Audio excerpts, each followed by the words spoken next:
Hello viewers, Varahi Devi గుడి కాశీలో ఉందని మనందరికీ తెలుసు. ఈ మధ్యన చాలా చోట్ల వారణాసిలో ఉన్న వారాహిదేవి గురించి మనం వింటూనే ఉన్నాం. అయితే ఈ విషయం మీకు తెలుసా? వారాహిదేవి కాశీలోనే తన శాశ్వత నివాసంగా ఎందుకు చేసుకున్నారో అని.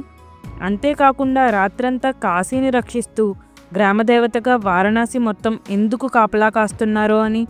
అసలు వారణాసికి వారాహిదేవి ఎలా వచ్చారో, అక్కడే ఎందుకు ఉండిపోయారో. అయితే ఈ విషయాలన్నీ నేను బాగా అనాలిసిస్ చేశాను.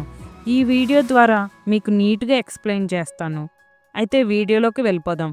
ఒకరోజు అగస్త్యముని శివుడు కుమారుడైన కార్తికేయుడిని కాశీ చరిత్ర చెప్పమని అడుగుతారు. కార్తికేయుడు చెబుతున్నదంతా అగస్త్యముని రాస్తూ ఉంటారు. అయితే వారాహిదేవి అసలు వారణాసికి ఎలా వచ్చారో తెలుసుకోవాలి అంటే ఈ స్టోరీ స్టార్టింగ్ పాయింట్ నుంచి మనం తెలుసుకోవాలి. ఆ స్టోరీ సింపుల్గా చెప్పేస్తాను, వినేయండి. అందమైన కాశీనగరంలో శివుడు కాశీలో ఎత్తైన ప్రదేశంలో నివసిస్తూ ఉండేవారు. పెళ్ళైన తర్వాత కాశీని విడిచిపెట్టి పర్వతాలపైకి నివసించేందుకు వెళ్తారు. అప్పటికే కాశీనగరం చాలా అందంగా ఉండేది. అయితే శివుడు వెళ్ళిపోయాక కాశీ తన అందం, వైభోగం కోల్పోవడంతో బ్రహ్మ మరియు దేవతలు భయపడతారు. అప్పుడే బ్రహ్మకి ఒక ఆలోచన వస్తుంది. ఎన్నో ఏళ్లుగా రిపుంజయ అనే ఒక యువరాజు బ్రహ్మ కోసం తపస్సు చేస్తూ ఉండేవాడు. బ్రహ్మ అతనుకు ప్రత్యక్షమై, ఓ రిపుంజయ, ఇప్పుడు నీ టైం వచ్చింది. కిరీటాన్ని ధరించి కాశీ యొక్క సింహాసనాన్ని అధిష్ఠించి ఈ దేశాన్ని నువ్వు కాపాడాలి. ధర్మం 4 పాదాలు నడిచేలా చూసుకునే బాధ్యత నీకు అప్పగిస్తున్నాను అని బ్రహ్మ చెప్తారు. రిపుంజయ సరే అని చెప్పి, నాకు ఒక కండిషన్ ఉంది. నేను శాంతియుతంగా ధర్మంగా పరిపాలిస్తాను. అలా ఉండాలి అంటే దేవుళ్ళు దేవతలు ఎవరూ మధ్యలో కలగజేసుకోకూడదు, నా పరిపాలనలోనికి రాకూడదు అని చెప్తాడు. దానికి బ్రహ్మ అంగీకరించి కాశీలో ఉన్న దేవుళ్లను దేవతలను స్వర్గానికి తిరిగి వెళ్ళిపోవాలని ఆదేశిస్తారు. ఇంకా రిపుంజయ తన పాలనతో దివోదాస అనే పేరుతో గొప్ప రాజుగా పేరు ప్రఖ్యాతలు సంపాదించుకుంటాడు. ఏ అవకతవకలు లేకుండా కాశీ నగరాన్ని మరింత అందంగా మారుస్తాడు. ఇది ఇలా ఉంటుండగా శివుడు తిరిగి కాశీకి వస్తారు. కానీ కాశీలో అడుగు పెట్టలేకపోతారు. కారణం తెలుసుకోగా దివోదాస దేవుళ్లకు అనుమతి ఇవ్వలేదని తెలుసుకుంటారు. ఎలాగైనా శివుడు తనదైన కాశీని తిరిగి తీసుకోవాలని తన అనుచరులను కాశీకి పంపిస్తారు. వాళ్ళకి కాశీ బాగా నచ్చుతుంది. తిరిగి వెళ్లకుండా అక్కడే ఉండిపోతారు. ఇలా శివుడు పంపించిన ప్రతి ఒక్కరూ కాశీలోనే ఉండిపోతారు. ఆ తర్వాత శివుడు పార్వతీదేవి యొక్క 64 యోగినీలను కాశీకి పంపుతారు. ఈ 64 యోగినీలు కూడా కాశీనగరానికి ముగ్ధులై కాశీలోనే ఉండిపోతారు. అయితే ఈ 64 యోగినీలలో ఒకరే వారాహిదేవి. ఈ 64 యోగినీల గురించి తర్వాత చెప్తాను.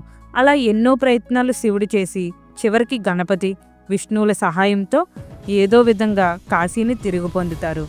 తర్వాత ఆ రాజైన దివోదాసుకి మోక్షాన్ని కూడా ప్రసాదిస్తారు. అయితే ఈ స్టోరీలో ఉన్న 64 యోగినిలలో వారాహిదేవి ఒకరని చెప్పా కదా. అయితే వారాహిదేవి గురించి తెలుసుకునే ముందు ఈ 64 యోగినీల గురించి చిన్నగా చెప్తాను. ఒకసారి అమ్మవారు కాళికా అవతారంలో ఉన్నప్పుడు రక్తబీజుడు అనే రాక్షసులను చంపడం కోసం తన దేహం నుండి సప్తమాతృకులను సృష్టిస్తారు. సప్తమాతృకుల గురించి వారాహిదేవి అసలు ఎవరు, ఎలా పుట్టారు, వారాహిదేవి ఎందుకు అంత పవర్ఫుల్ అనే వీడియో నేను ఆల్రెడీ చేశాను. వీడియో ఎండింగ్లో ఆ వీడియో పెడతాను. చూడని వాళ్ళు ఉంటే ఓపెన్ చేసి చూడండి. కాళికాదేవి నుంచి సప్తమాతృకులు, ఇంకా నారసింహిని అనే ఇంకొక మాతృక, ఇలా అష్టమాతృకులు పుడతారు. అష్ట అంటే 8 మంది. అలా ఒక్కొక్క మాతృక నుంచి ఇంకొక 8 మంది ఉద్భవిస్తారు. 8 మంది చొప్పున అలా మొత్తం 64 మంది యోగినీలు పుట్టుకొచ్చారు. వీళ్ళంతా రాక్షసులను సంహరించడంలో కాళికాదేవికి సహాయంగా పోరాడారు. ఈ 64 యోగినీలు కాశీకి వచ్చి అక్కడే ఉండిపోవాలని నిశ్చయించుకుంటారు. వీళ్ళందరికీ కాశీలో చౌసతి ఘాట్లో చౌసతి అనే ఆలయం కూడా ఉంది. హిందీలో చౌసత అంటే 64 అని అర్థం. అందుకే ఈ టెంపుల్ పేరు చౌసతి యోగిని ఆలయంగా ప్రసిద్ధి చెందింది. ఈ టెంపుల్లో కాళికా అమ్మవారు మాత్రమే ఉంటారు, మిగిలిన 64 మందికి నిర్వచనంగా.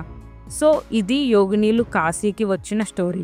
వీళ్ళందరితో పాటుగా వారాహి అమ్మవారు మొదటిగా కాశీకి ఇక్కడికి వచ్చారు. ఈ విషయాలన్నీ కాశీకాండంలో చాప్టర్ 45లో ఉన్నాయి. నెక్స్ట్ మన మెయిన్ టాపిక్ అయిన వారాహిదేవి వారణాసిని ఎందుకు కాపలా కాస్తూ ఉంటారు, ఇక్కడ ప్రజలు గ్రామదేవతగా ఎందుకు కొలుస్తారు, ఈ విషయాలన్నీ కార్తికేయుడు అగస్త్యమునికి చెప్తారు. ఈ వీడియో చాలా ఇంట్రెస్టింగ్గా ఉంటుంది. ఈ వీడియోలోకి వెళ్ళే ముందు ఈ వీడియోకు ఒక లైక్ చేసి సబ్స్క్రైబ్ చేసుకుంటారని ఆశిస్తున్నాను. అప్పుడే నా ఛానల్కి హెల్ప్ అవుతుంది. సబ్స్క్రైబ్ చేసుకున్నారు కదూ, థ్యాంక్ యూ. నెక్స్ట్ అగస్త్యముని కార్తికేయుడిని ఇలా అడుగుతారు, కాశీలో అనేక మంది దేవదేవతలు ఉన్నారు, అయితే అవిముక్త రక్షణ కోసం ఏ దేవతలను ఏ ఏ విధుల్లో నియమించబడ్డారో చెప్పండి ప్రభు అని అడుగుతారు. ఇప్పుడు కార్తికేయుడు ఇలా అంటారు, వారణాసిలో ప్రజల రక్షణ కోసం వారాహీదేవిని నియమించారు. శివదూతిని వారాహిని వారణాసి గ్రామదేవతగా కొలువై ఉంటుంది. ఆమెకు భక్తితో నమస్కరించడం ద్వారా ఒక వ్యక్తి కష్టాలు అనే సముద్రంలో మునిగిపోకుండా అమాంతం చేయి పట్టుకుని ఒడ్డుకు చేర్చగల శక్తి ఆమెది. ఈ వారాహిని మనం ఇక్కడే సందర్శించుకోవాలి. ఆమె ఆపదలను నాశనం చేస్తుంది. ఆనందవన రక్షణ కోసం ఆమె తన త్రిశూలాన్ని పైకి ఎత్తి ఉంచుతుంది. ఆమె ఆ త్రిశూలంతో శత్రువుల్ని బెదిరిస్తూ ఉంటుంది. ఈ వారణాసిలో ఆమె దర్శనం చేసుకోవడం అనేది చాలా గొప్పటి ఫలితాలను ఇస్తుంది అని చెప్తారు. ఇవి నేను చెప్పిన మాటలు కాదు, ఇవి కార్తికేయుడు స్వయంగా వారాహిదేవి యొక్క గొప్పదనాన్ని వివరించారు. ఈ కాశీకాండంలో ఉన్న ఈ పాయింట్స్ని నేను మీకు ఇక్కడ వీడియోలో చూపిస్తున్నాను, మీరే చూడండి. అలా వారాహిదేవి వారణాసిలో కొలువై ఉన్నారు. ఈ గుడికి వెళ్ళాలంటే ముందు దశస్వమేధ్ ఘాట్కి చేరుకుని అక్కడి నుంచి మాన్ మందిర్ ఘాట్కి వెళ్ళాలి. అక్కడే డోర్ నెంబర్ 16/84లో టెంపుల్ ఉంటుంది. అక్కడ లోకల్ పీపుల్ ఈజీగానే గైడ్ చేసేస్తారు. ఈ గుడి ఒక భూగర్భ గృహంలో ఉంటుంది. ఈ గుడి తెల్లవారుజామున 4:30 నుండి 8 గంటల వరకు మాత్రమే తెరిచి ఉంటుంది. ఈ మధ్య భక్తుల రద్దీ ఎక్కువ అవడంతో టైమింగ్స్ కొంచెం మార్చారు. ఎందుకంటే రాత్రిపూట అమ్మవారు వారణాసిని చూడడానికి వెళ్తారు, పగలు మొత్తం విశ్రమిస్తారు. అందువల్లే ఆ సమయంలో మాత్రమే అమ్మవారిని దర్శించుకునేందుకు అనుమతినిస్తారు. మిగిలిన సమయం మొత్తం దేవాలయం మూసి ఉంటుంది. ఆలయం తెరిచిన సమయంలో దర్శనానికి వెళ్తే నేలపై 2 రంధ్రాలు కనిపిస్తాయి. వాటి ద్వారానే అమ్మవారిని దర్శించుకోవాలి. రంధ్రంలోంచి చూస్తే అమ్మవారి ముఖం మాత్రమే కనిపిస్తుంది. మరో రంధ్రం నుంచి చూస్తే అమ్మవారి పాదముద్రలు కనిపిస్తాయి. ఎందుకు ఇలా దర్శనం కలిగిస్తున్నారు అంటే, ఆగమ అనే శాస్త్రం ప్రకారం గుడిలో ప్రతిష్ఠించే ప్రతి విగ్రహాన్ని శాంతికళ లేదా ఉగ్రకళతో తయారు చేసి ఉంటారు. అంతికలతో ఉన్న విగ్రహాలను మనం డైరెక్ట్గా కళ్ళతో చూసి దర్శించుకోవచ్చు, కానీ ఉగ్రకళతో ఉన్న రూపాలని మనం డైరెక్ట్గా చూడలేనంత శక్తి ఉంటుంది. ఈ గుడిలో వారాహిదేవిది కూడా ఉగ్ర రూపంతో ఉన్న విగ్రహమే, అందుకే రంధ్రం ద్వారా మాత్రమే దర్శించుకోవాలి. అయితే ఈ గుడిలోకి డైరెక్ట్గా పూజారి మాత్రమే లోపలికి వెళ్ళి అలంకరించి పూజ చేసి వచ్చేస్తూ ఉంటారు. ఆ పూజారికి కూడా లోపలికి వెళ్ళిన సమయంలో ఆ శక్తి స్వరూపునికి పూజ చేయాలంటే చాలాసార్లు రూమ్లో ఉన్న శక్తి ఆయనకి భయం కలిగిస్తుందని, అలా అని కంగారుగా పూజ చేసేసి అమ్మవారికి ఆగ్రహం కలుగుతుందని కూడా చెప్పారు. ఇక్కడికి వచ్చిన భక్తులలో చాలామంది కోర్టు వ్యవహారాలు, శత్రువుల నుంచి విముక్తి పొందారని ఆ పూజారి మనకు తెలియజేశారు. వారాహిదేవి ఒక రక్షక శక్తి. ప్రతి మనిషి చుట్టూ ఏ ఒక ప్రమాదాలు చుట్టుముట్టే ఉంటాయి, అవి మనకి కనబడవు.